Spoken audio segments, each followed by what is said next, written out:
जो लोग कभी गंगा का आचमन नहीं करते तो मेरे सामने कार्तिक महात्म्य में गंगा जी की महिमा है।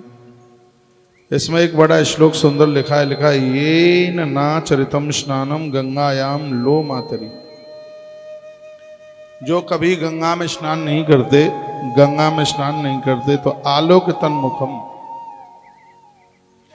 ऐसे स्त्री पुरुष का यदि मुंह देख लिया जाए जो गंगा का विरोधी है, गंगा कभी स्नान नहीं करता या गंगा का कभी आचमन नहीं करता, तो सद्या कर्तव्य सूर्य दर्शनम, उस व्यक्ति को पवित्रता तब मिलेगी जब वो सूर्य भगवान का दर्शन कर लेगा। जो गंगा में स्नान नहीं करते, जो गंगा में दर्शन नहीं करते, गंगा का आचमन नहीं करते, ऐसे लोगों का मुख देखने से हम लोग तब पवित्र होते हैं जब हम सूर्य नारायण का दर्शन करें।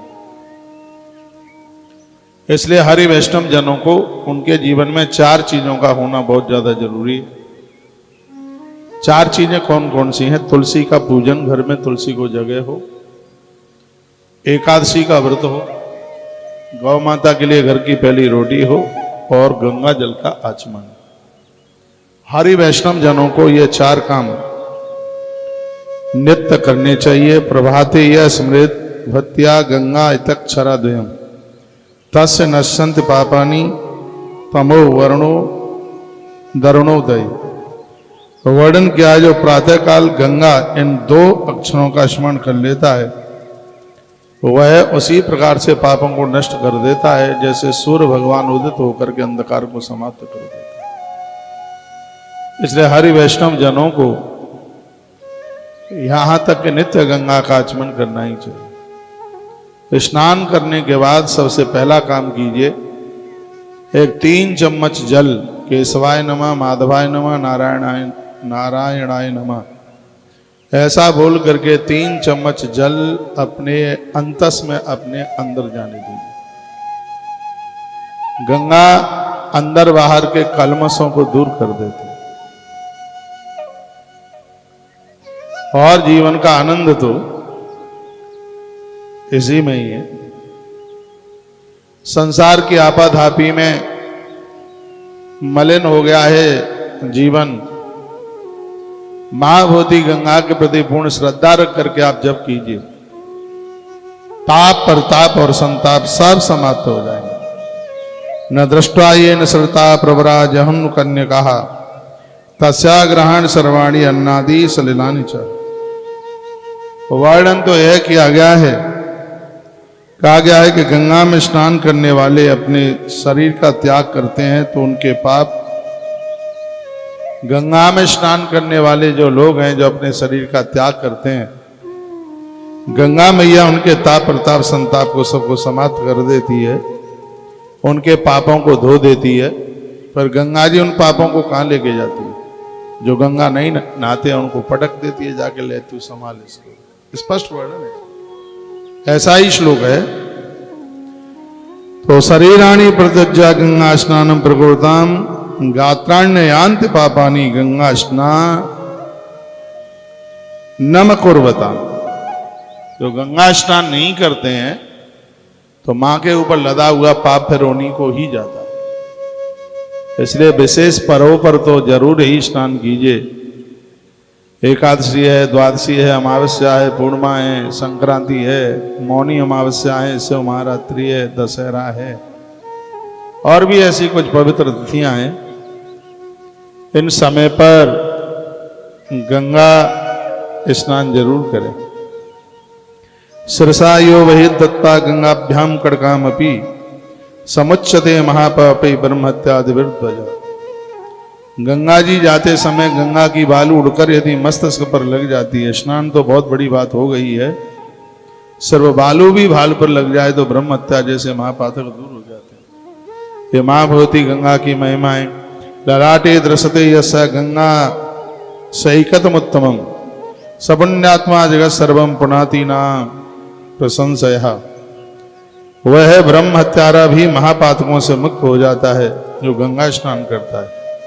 जिसके ललाट पर गंगा की रेत सुशोभित होती है वह पुण्यात्मा संपूर्ण जगत को पवित्र कर देता है।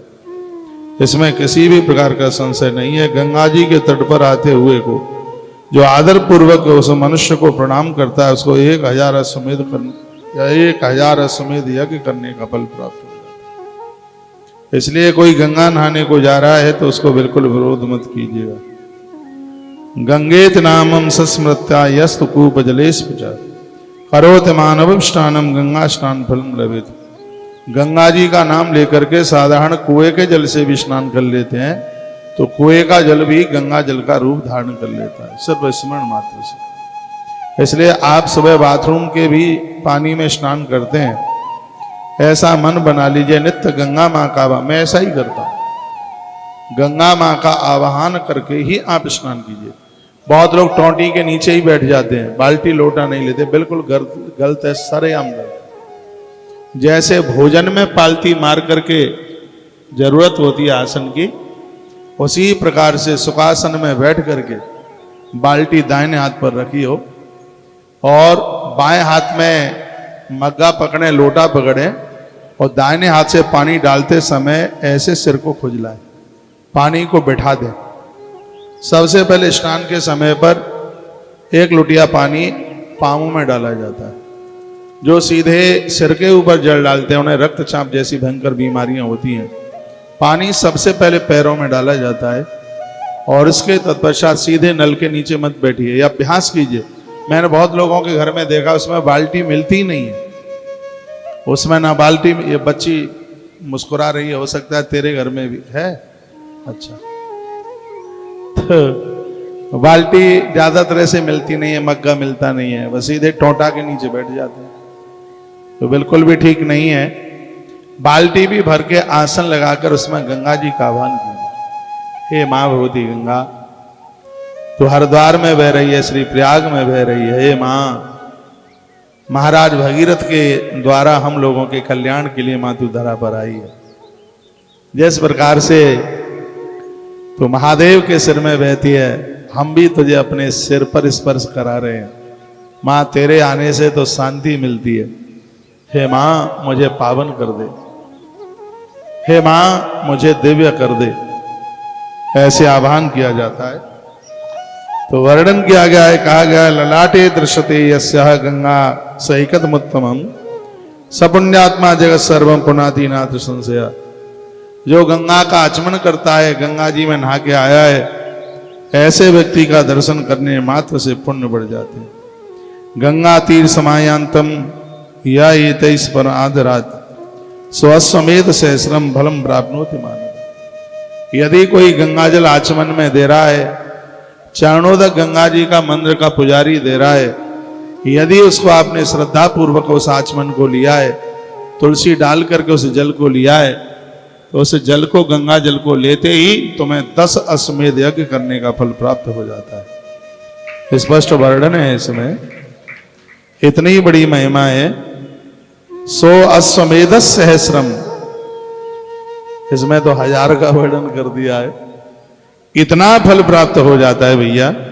गंगेत नाम संस्मृत्या यस्त कूप जलेश में चाह। गंगा का स्मरण तो कुएं के जल को भी गंगा जल बना देता है। बाल्टी में, पूजा की बाल्टी में आप गंगा जल डाल लें तो जल का जो दोष है वो समाप्त हो जाता है। मैंने तो बहुत लंबे समय तक गंगा का आचमन किया है, मैंने तो 24 घंटे पानी किया, आजकल छोड़ दिया क्योंकि अभी चौमासा गया है, थोड़ा चौमासे में सब तरह का पानी आता है उसमें, तो उसका भी फिर थोड़ा परहेज करना ही पड़ता है, नहीं तो इन्फेक्शन हो जाएगा, दिक्कत हो जाएगी। गंगा जल मकर संक्रांति से लेकर गंगा दशहरे तक बड़ा अद्भुत रहता है। जो 14 जनवरी आती है तब से लेकर के और गंगा दशहरा निर्जला एकादशी तक, जैसे शीशे में मुंह देखते हैं गंगा जी में, ऐसे अपना मुख देख लें। जो भी कोई गंगा जल पीते हैं तो इन्हीं दिनों में पूरे वर्ष की व्यवस्था कर लें। गंगा जल ही तो ऐसा जल है जिसमें कीड़े नहीं पड़ते, जिसमें दुर्गंध नहीं आती, किसी भी प्रकार की गंध नहीं आती। यह मां भगवती गंगा की बहुत बड़ी महिमा है। गंगाभसी करम यस्तु शमितम सरस यस च प्राप्नोति मृत काले तु सगच्छैत परमम पदम। थोड़ा सा भी मृत्यु के समय पर मुंह में गंगाजल चला गया, पापी से पापी व्यक्ति भी अपराधों से मुक्त हो जाएगा, यमदूतों से उसे छुटकारा मिल जाएगा। बच्चे माता पिता के ऋण से मुक्त हो जाते हैं। जब रात रात भर जाग करके देखते हैं माता पिता जाने वाले हैं, उनके मुख में बार बार गंगा जल में तुलसी पत्र डाल करके मुख में डालते, या तो गंगा जी मृत व्यक्ति को खड़ा कर देगी और या फिर उसको दुनिया से ऊपर पहुंचा देगी, उसको कष्ट नहीं भोगने देगी। यह मां भगवती गंगा की बहुत बड़ी कृपा है।